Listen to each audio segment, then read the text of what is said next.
time for us to now navel gaze on family matters. Now, for the next 40 minutes, we'll look at shepherding teens into adulthood. What basically does this mean? What does it entail? This coming at a time whereby we've constantly been experiencing high and cases of teen pregnancies, so to speak. But what exactly does this mean when it comes to the family setup, and just how can parents navigate this? This is what you're set to converse on, and my guest is here, Faith Agnetta, who is a motivational speaker and realtor, also the founder, Look Beyond. Faith, welcome to the program. Thank you so much for having me. And really, there's quite a lot that is there to be conversed when you look at teens getting into adulthood. I mean, over time we keep saying that this is that generation where a 10-year-old will tell you, I'm stressed, and you'd wonder, what are you stressed about? What is bothering your life at 11? And truth be told, when you dig deeper, they actually could be dealing with some very key deep issues. But what is bringing all this, just from your background and what you do, before we get to what Look Beyond is all about? I think for that particular matter, I feel it's more about the society. There are things that, as a society, the societal norms are literally changing. We are normalizing a lot of things, because the only way a teenager will know that this is stress, to identify this is stress, getting into depression, it's basically what they hear.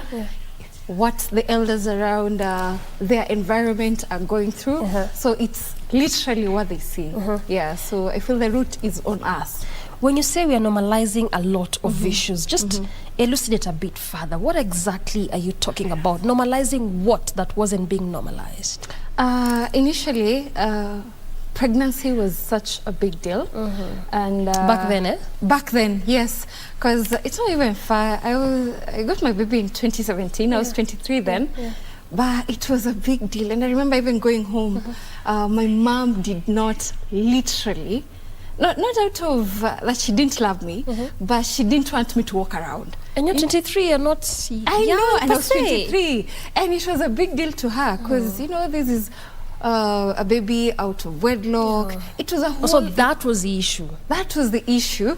But also, it was also the aging, the timing. There is so much that back then, it was very key. But currently, it's so normal. We are normalizing everything. I'm not saying it's the circumstances that make teenagers get pregnant, which is totally okay. And that fear was good at some point, because it forced us to level up. Even me, after getting my son, I knew I had to do better. After that, I had to do better. I had to pick myself up. There was those virtues that were just key. Currently, it's just okay.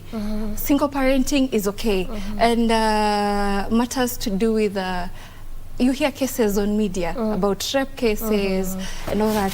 The court takes even 3 years to solve them. And what so makes it becoming... It's okay. And it's okay. What I keep saying, what makes it even worse is the wanting to settle it out of court. Out of court settlement. That let this family, to which, if it's the girl or the boy, whichever gender it is, that has been abused, and the family to which this person has done it. So let's just come and discuss and agree and see how many cows can we give, or how much we trivialize such. We are no longer valuing the teenage girls as we should. We are no longer taking them seriously as way back. Our time, it was a big deal. When you're literally a teenager, you have to be taken through some stuff. Squeezy, imekuwa tu, it's no longer part of the program. And do you think that's why actually we are missing the point? So that then we would constantly have stories and reports of young, should I even say young? Because when I say 8, 9, 10, and this is actually very practical, they will tell you, I'm depressed. And sometimes you realize even the whole understanding of this depression, sometimes they don't even have it. So now when you say teens to become adults, this was at a point whereby you'd get different cases, and many cases I should say, of some of these teenagers even committing suicide, because when they were 10, they told you they were depressed, they were stressed, and you're like, what are you stressed about? You are eating in my house, I am feeding you, I am clothing you, I am paying your fees, so what are you stressed about? And someone gets at 17 and 18 and they're like, I can't do this no more. Parents And you wonder, what is yeah. this no more you can do exactly? Yeah, I think parents and guardians, we need to be deliberate. Deliberate about parenting. Okay. Yeah, literally. Because we understand there is an overwhelming fact of the economy. We have to hustle twice as much as before. There is a lot of dysfunctional families, relationships. We understand there are those strains. Yes. But at the same time, I think where we are at, parents have to be deliberate. Hold your children, your siblings, whoever you're taking care of, hold their hands, especially, you know, teenage is supposed to be around 13 to 19. Yes. But you'll be shocked. I went to a school and a 10-year-old was telling me about a few things and I was so depressed. That is beyond the age. I was like, how old are you? He said 10. And it really hit me hard. Yeah. So they know it's a lot. Yeah. It's no longer about 13. What you knew when you were 18 is what a 13-year-old knows. Now knows. Yes, yes. So parents have to literally be deliberate about this. Otherwise, we're just going to drain. By the time they're reaching even 18, they'll be so used, they'll feel used up, misused, and that will just be a whole roller coaster of dysfunctional families, because it drains down to individual families. Yeah. So deliberate, you say. Yes. And we will explore what this deliberate exactly means in simpler terms. But before we get to all that, Faith, so when you look at these issues surrounding the growth process of a young person, because this is a teenager trying to get into adulthood, is this one of the major reasons that made you birth Look Beyond? Or is it your personal story, or is it all this in one basket? This Look Beyond, I started it years back, but the focus then I felt had to do with more of talking about things the society doesn't want to talk about. Yeah.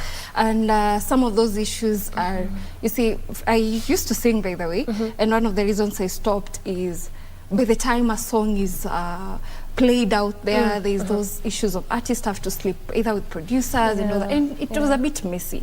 And I felt like people are not having this conversation. So that was the root cause, starting conversation that people are not talking about. But now narrowing back to why I made it deliberate last year to now fully focus on it is my life. My life has been a whole journey. Personally, I started living alone when I was 17. Someone would be like, that's normal, someone else did that. Well and good. I got my first baby at 23. I've mentioned that. Yes. Yeah, I know someone else got at 16. It's okay. Yeah. And there's all these comparisons. I don't know why. And the reason I'm mentioning even the age when I got a baby, because I know there are people who are even 40 and they're being pressured, utapata mtoto lini. So there's no glamour in between getting a child earlier and getting a child later. Yeah. Sure. So my whole life has been a whole roller coaster. And also at 27, got married the right way, the way I really would have loved to do.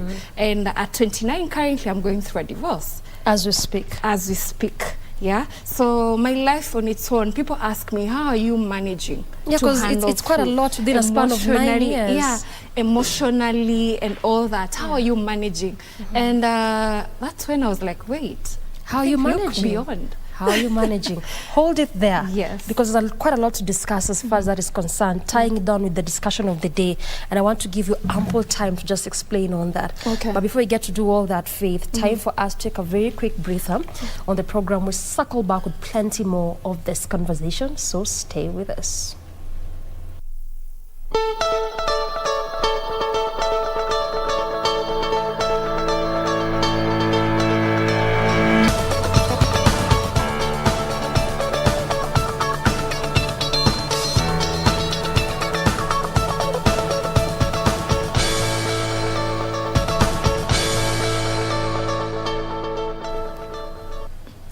We definitely appreciate your valid company. We continue apace with our conversation, still on Matters Family Check, looking at shepherding teens into adulthood, still holding court with Faith Agnetta, who's a speaker, a realtor, and also founder Look Beyond. Before we took that break, Faith, we're just basically trying to understand Look Beyond, how it came about, and we realized that it actually grew to something different over time. And this you're tying down with your story. How are you managing? In a span of 9 years, quite a lot has happened in your life. Yeah. I'd summarize it in 2 words, self-awareness and mindset. Those are 2 things that were instilled, and I'm grateful to my parents to my family, Yeah. and literally my upbringing, literally, because that's what has worked for me. Self-awareness, just being able to go back on the drawing board, think through even in the midst of everything, and see what's next. And I always ask, what's the worst that can happen? Yeah. You know, what's the worst? You've lost it, then what happens? You know, and you're alive, you're kicking. Then the mindset, just putting, the moment you start asking yourself such questions, you get that positive energy to move forward, because you have a choice. And the easier choice is just to pick up. The easier choice is just to pick up. Yeah. But then also just borrowing from your story, because you had really touched on it in terms of living alone at the age of 17, getting pregnant at 23, married at 27, divorced at 29. Like I'm saying, all this just, you know, quite a lot. Yeah. Had at any point, you know, the fact that society, communities keep drawing us back, and then that question of what will they say if I speak out? How will they look at me? Because also when you look at teenagers into adulthood, or even just those that are becoming or getting to, you know, to this stage, there's always that question of whatever I do, what will people say? And you realize this oftentimes makes people stay in a hole for the longest time without making decisions. Was this the same case? Yes, yes. And it's a great motivation. How did you navigate that? It's not really a bad thing to first think about what people will think, because for a start, people love you. You know, no one was raised alone. They are just people who are concerned. And any other, even me coming out to have such conversations affected my entire family. It was more like you're shaming your own family, you know. But I had to have those conversations and be like, you know what, now the self-awareness part, you sit down and you think through and you're like, what's my purpose as an individual? What's my purpose in this life? What do I want to achieve? Then I realize it's linking to what I'm already doing and how best do I hack this without being authentic, without being real, without just being factual and telling you this is my weakness, but you see this is my beauty at the end of it all. So it was not easy. It was very, very hard. But over time I just chose to, because also having had lost everything, when I mean everything, I mean everything. Ground zero. Yes, ground zero. And the only thing I had was my son. I figured out what I have also is just what is between my head. That was never taken away from me. And my child was never taken away from me. That was priceless. And at that point I was like, now it's not a matter of I don't care, but at the same time I'm like, think whatever you want to think, but my goal and my purpose is just, you know, it's clear. I don't have any other hidden That's your agenda. driving factor. Yeah. So with that, I no longer worry about what people think, what people thinks. say. Actually, I'm the one who, someone told me, you moved on so fast. Why did you ask for divorce? Because as a woman, you're not supposed to do that. For example, in that circumstance. They told you you should have stayed and worked it out. And just wait. The guy one day, you know, men take time to internalize. And I'm like, until when? 10 years are coming, then what? I have sons to raise. I don't want them to end up turning out into another photocopy of what I'm experiencing, then another woman to experience the same. So I had to step up and sacrifice and stand in the gap and just be like, yeah, I really love this person. I'm one person, I'm a believer of families. In our family, actually, I think I'm the first one who is getting into such scenarios of divorce. It's not in our history. So, but at the same time, what do I do? Do I change the narrative for the good, or do I stick to this and at the same time make what my family reputation has kept for long drown even in a much worse situation? So now sometimes you just need, that's why I keep emphasizing on self-awareness. Get down, see the pros and cons. Why am I holding on? Life is too short. Enjoy it, live it. The other day I was 23. Now I'm almost hitting 30. So until when? Until when, you say. But also just tell me, Faith, the teenagers that you deal with, the specific demographic, is it 10 to 29? Yes, 10 to 29. 10 to 29. 10 to 29. But it spills over where need arises, because you realize there are people who are even 30-something, but they see the need to have conversations in relation to either communication, interpersonal skills. I hear you. Because ideally teenagers between 13 and 19, but of course there's before and after. Because I realize there is a need when you go to schools and you have conversation with 10-year-old, you realize they know what 17-year-old knows. So that's why it's needful to begin a bit earlier. But also what I want to get from you is that this specific set, some of these issues that you're mentioning coming from your own background and your own story as far as that is concerned, is it the same from what you pick with these young ones? Issues of dysfunctional home? Yes, it's very rampant. And the sad part is most families are dysfunctional, but they've all covered up. So now it takes a toll onto these teenagers. The teenagers. These teens now. Yes, because they're forced to be perfect. The big people, we are cool with pretending. But the kids, they are not. And then you're forcing them to suppress that, to be okay with that. Then over time, they normalize that. And that's even the worst part. Them normalizing that this is okay. Because what happens in future when they meet abusive spouses, they're like, wow, my mom used to be beaten. But at the same time, my dad used to tell her, I love you. So it becomes, and so okay. This is now what love means to you. Love means to you, yeah. So then we are saying that if something is not done, again, the rampant cases we've also had over time of suicide might just continue, because you're saying something that looks like a cycle. Yes. This is a teenager at the age of 13, 14, whatever age that is. And this is the kind of home they're coming from, the dysfunctional in whatever capacity that dysfunctionality is. But yes, for example, the mom or the dad, whoever it is beating the other one, but then comes and tells the other one, I love you, I care for you. So now they grow knowing that this is actually this was supposed to be. And anytime there's stress, they withdraw. Yes. And what happens when you withdraw? All these thoughts come to your mind. Yes. People have to have more of a place to decompress. Have those conversations. And that's what I was telling you before we started. There is more of a weakling society where even us, we are contributing to that. We are not giving our kids space to talk. And it's understandable. Probably kids are not open with you, but at the same time, create that loop where your kids can open. It could be your mother, your nanny, it could be anyone. Person. But someone you trust, at least you get to know where they went to and what do you do going forward. How do you create that? What is the best way to create that environment? Because again, you were just saying earlier that when you look at the kind of state, globally even, coming down to Kenya as well in terms of specificity, we're dealing with high cost of living. And the only thing that comes right now to a parent's mind or a guardian's mind is how can I do more to make more? I'm having job X, but is there a possibility of me getting another job, job Y, so that I can bring this income together and give this child the very best? So that idea of me sitting with the child and we're discussing about issues that you're suffering with and things that are bothering you is wastage of time. Yes. How do you create this environment, babe? From your practice. There's so many platforms. Personally, I create spaces. Like last year, we had our last segment for mentorship online that cost as low as 1,000 shillings. And we can do in person, we can do all that. Leave alone that. There are churches. I go to CITAM. I'm in that space where I have to go over and above to try get income for the kids to survive.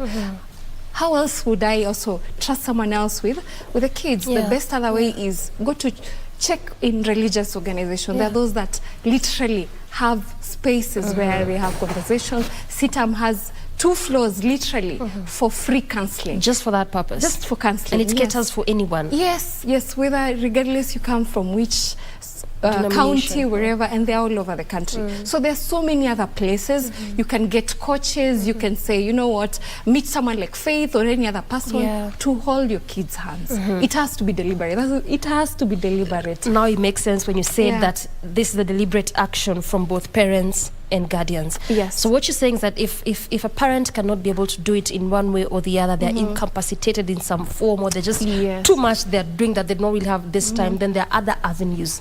There are so many people who are paying rehabilitation for kids that are living in mansions worth billions. And sometimes you can't reconcile the two. You can't take it back. You just did not pay for 10,000 for mentorship, for someone to hold your hand. for you to end up paying a lot of money in rehabilitation center when they're at the age where they're supposed to be thriving, either in their career, whether in their career or even in their marriages. But you're here struggling to pay their rehabilitation. So people have to think about it critically.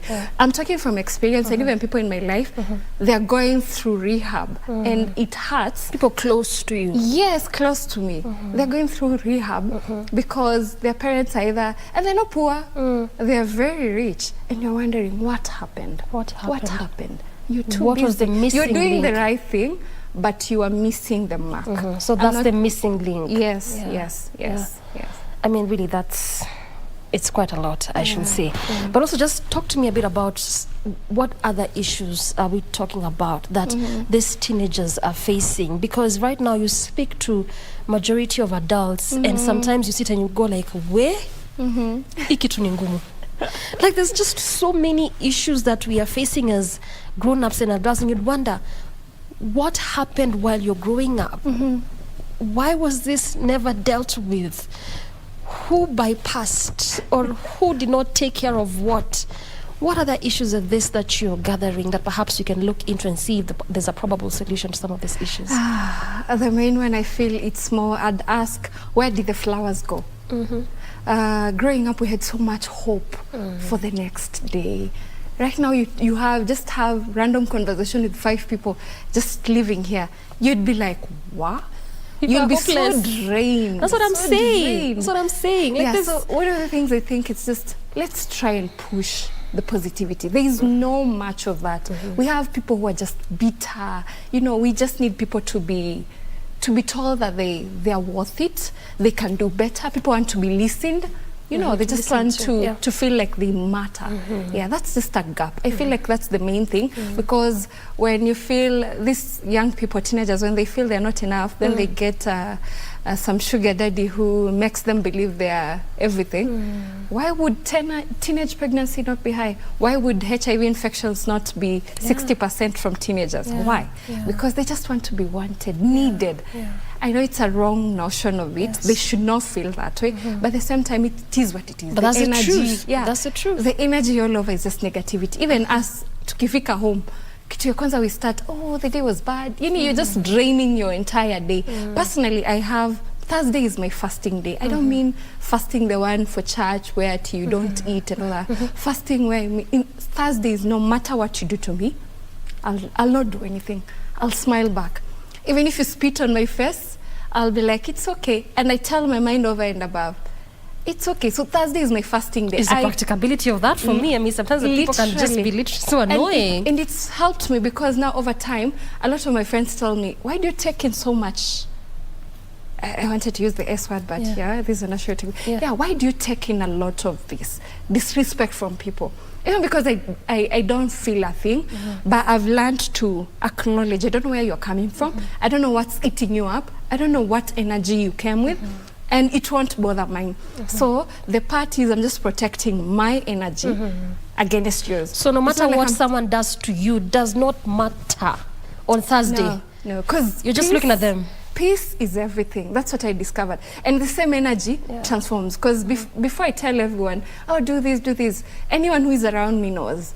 With faith, be careful the words you say, because literally I won't take it in. I'll tell you on my face, and if I can't, I'll just keep quiet. Literally living by that has helped, because I'm sure of at least 5 people in my space who are now, they're not like me per se, but they've picked a leaf or two. They understand for this one to bring her frustration here, it doesn't have to drain me and get to fight with this person. I just have to approach the person differently on an empathy level. I hear you. So I'm picking a lot of issues surrounding self-worth and mentorship, just in addition to dysfunctionality, especially when it comes to teenagers as they transition to adulthood. And I really want to be very categorical in particular about that issue of self-worth, because even up till now, you would even speak to really matured people, but they sometimes don't feel worthy enough. And does this just come from the statements they had or that which they're not hearing? Is it just a societal kind of pressure that sometimes they would feel things are working for people around me except me? Self-worth, exactly. It's a whole combination. It's a Okay. whole combination. When my husband left, the first thing I was asked, what did you do? It is what did you do? Yes. Not What what did you did he do or what It's a did societal expectation. Okay. Women are asked, what did you do? Not what did he do? And sometimes that actually that comes both ways, so that even if it's him who left, it's what did you do? Now, if you don't understand yourself better, you'll beat yourself down and feel like, oh, my earlier relationship didn't work. This has not worked. I'm the problem. No, when you're self-aware, you realize, hey, wait a minute. Yeah. I'm too good for this burn. Hey, let me get out of this officially. You know, you identify that, and that self-worthiness has to be you. Love yourself. Don't ever lose that. It starts matter with who you. comes in your space. It starts with you. Yeah, and pamper yourself once in a while. Yeah. Do that thing. You don't have to have money, but do that one thing once in a while for yourself. Not for your children, not for your spouse, not for your mother, for yourself. Because those are things that will remind you you are beautiful. If you're a man, men are going through stuff, but they are meant to, wanaume ni kukaa ngumu. You look weakling if you open up. But at the end of the day, you end up suffering. So Yeah. even men need to treat themselves once in a while. Go get that wherever you want to the boys. Yes. It's important because that's what reminds you of who you are. Yeah. So basically we're talking about valuing yourself. Very important. You come first. The rest should just be part. It's of, addition. How would you treat the rest of the people if yourself, you don't even treat yourself well? I mean, doesn't the Bible say you love your neighbors, you love yourself? Exactly, So but it is it's- as how you do to yourself. The practicality is very difficult. For example, when you go to an interview and someone is asked, most people actually, they realize their hobbies when they are asked in the interview. It's or when true. they're doing their CV. But in reality, you've written In traveling. fact, you even do like, what's your hobby? And you're thinking, okay, what is is it cooking? Is it traveling? Is it Traveling. eating? Then you traveling. And that traveling, you look, the last time you traveled was when you were going to Shags. Oh my goodness. So you've not literally enjoyed the part. To say that this is actually what This you is my enjoy to hobby. do. Yeah. So people need to be, when you say traveling, do it. Yeah. When you say reading, do it. Don't do it for paperwork, or when you're dating, that's when you're, oh, I love to hang out this place. Take me to wherever, Masai Mara. You've never been to Masai Mara. You only see it online. Yeah. So it has to be very practical, which is the hardest part. Going for that kakofi at Java. How do you do it, by the way? I mean, just give us some tips. Personally, Is there, you know, why I ask that, Faith, is because I feel personally it is so easy to say, value yourself, appreciate yourself, put some level of worth to yourself, but doing it is hard. You know? It's hard. Personally, how I reward myself, the gym. The gym, whenever I'm able to afford an extra coin, I save it and take it to the gym. Hey, when I sweat, I just feel like, yeah, this is it. Yeah, and sometimes even small things like I mentioned Java is my favorite sport. Because then you get to have that serene environment to think through things, and with a low budget, you know, so whichever space anyone is in, they can always do that. For some ladies, I know when they go for pedicure, manicure, that's a big deal to them. It's hard, we won't lie. We've been wired to, especially women, to nurture, but not to nurture ourselves. Yeah, I hear you. Nurture the rest of the people. Then you realize one day, when is the last time I bought myself a pair of shoes? You can't quite recall. Yes. But also for teenagers, how do they do this? For young people, you know, so that when they are growing into adulthood, it now becomes easier to do these things that you're saying.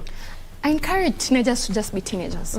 Just be where you are. Yes. This is your age. This is I your... use a very just enjoy that moment. I use a very funny example. When my small kid was smaller, and they have, you know, sleeping patterns are not clear. At night you either stay awake or something like that. So there's this particular night, nimengangana hours for him to sleep, and all of a sudden, mosquito passes, and I put the baby down and I go hit the mosquito. The baby wakes up. So I was up again for like 4 hours. If I wouldn't have hit that mosquito, ningeacha tu for a minute, the baby would have slept, I would have had enough rest. Teenagers should just be like me. They should not, like, they should have done what I did. The mosquito are these distractions, the peer pressure, what's going on in their spaces. They just should be kids. Focus on school. If I knew better, focus on school. Do what a teenager would do. When you get there, then you get to do what you need to do. Then also for them, I think just reading would help them. And with a space where we have a lot of socialites, socialites in reality should not be what we have in Kenya. Should be people we look up to in so many other things in career. But people of influence in whatever they are doing. Yes, they're making socialite look not so how bad. we have structured our very own to if be I tell looking you like. right now I'm a socialite, you'd be like, but that's not how it's supposed to be. So with a world where you cannot stop them from that, but as a teenager, they should just focus on being them. Pick the points. There's some things, these socialites or whatever we see as bad, you can pick a lot of good points out of it. So they should just focus on being teenagers. The rest will flow. And they should be themselves. I hear you. They can never be any other person. I might be polite, I might be talkative, I might blend in all the other aspects, but there are people who cannot. So basically saying just be within the age that you are. You're a kid, just be a child. You're a teenager, just be. You're a youth, just be. Just be. And mingle around people who make sense. People who make in the sense. essence, personally, if I didn't have church by my side, I would be so messed up. If I didn't have friends who are black and white, like hapa hakuna kitu. They're just telling you as is. Black and white. We love you. We know you adore this side of this. It cannot. You want this project, you don't have money, chick, work hard here. So stick around people who are genuine. Because for me, at some point, I ended up opening up to wrong people. And too much. Okay. Then I realized, no. It does not need to be that way. So even as teenagers, they should learn the best way is just hang around people who think like you. It would work magic for you even in the long run. Well said. Because there's no science. Well said. If your life, akuna someone who was raised badly and someone who was raised perfectly. Life happens to all of us. And sometimes you could be raised in the correct way. But and I see parents, I remember my mom was like, where did I go wrong? I hear you. Where did I go wrong? I hear you. And I looked at her, I was so sad. But now later on, she called me and she was like, I'm so proud of you. And I'm like, but mom, every other person is married perfectly. Their life was smooth. There was no this and this. And she was like, no, you are okay. And that meant everything. Having her, seen her, being a mother and wondering, tulikosea happy, and asking my dad, did we go wrong? I hear you. Where did we miss the mark? I hear you. And I think it's actually just that constant affirmation, even just as adult, you need that affirmation. But we're about to wrap up, Faith, and I just want to pick your headline thoughts, particularly when it comes to what next for this even look beyond, because truth be told, these issues, they're not ending today or tomorrow. It's a constant, continuous conversation around these issues. So what does the future look like for what you're just discussing? Mentorship is a space in Kenya where if someone tells you they're doing mentorship, someone would ask, it's like artists. They'll ask, what else do you do? You know, what else do you do? Okay, mentorship and what else? But I'm looking at a future where mentorship can be purely someone's career, just more of a society where they go for what they are passionate and merge it with what they're strong in, even education-wise, and in their own growth spaces. So looking at the future, I'm just praying that it's very possible to maneuver through schools, focus on their mindset, because there is the A part. A lot of A students, and I know a number of them, who are literally depressed, they're in shags, they cannot do much for themselves. What happened? It's the mindset. They have all it takes, but they were wired that they have to be in an office. So it's all in the mind. Then realizing who they are, each particular space they are in, because life iko na faces. Leo kutakuwa sawa, kesho kutakuwa sawa. Are we able to accept? And are we able to acknowledge that there is failure? You know, because the society we're raising, they're very weak. They're very weak. Our kids are like stressed in every second. It's not normal, and we should not normalize. So I'm looking at a future where we are more of bringing stronger of the older generation, because we need that. We need that. We need that. And I really like what you're saying, that acknowledging failure, so that now you can be able to pick yourself up and see how best you can be able to work around that. Well said. Yeah, they should look beyond, a future that looks beyond. I hear you. Thank you so much, Faith, for your time and for your valuable inputs into this conversation, and also just sharing your story. Not so many would actually come out and say, this is what happened and that's why I did what I did. So highly appreciate that for just being very comfortable to share your story. You're welcome. Asante sana. Thank you. Faith Agnetta, who's a speaker, a realtor, and founder, Look Beyond, has been my guest for the past 40 minutes. Definitely what has formed center of this discussion on Family Check this Monday morning is just looking at shepherding teens into adulthood, what exactly parents and guardians can do as far as that is concerned, and just how we can be able to deal with most of these issues that ails our society and community altogether. Good place to end this conversation, and ultimately good morning Kenya from me and on behalf of the entire team. Asante sana. Till tomorrow, good morning.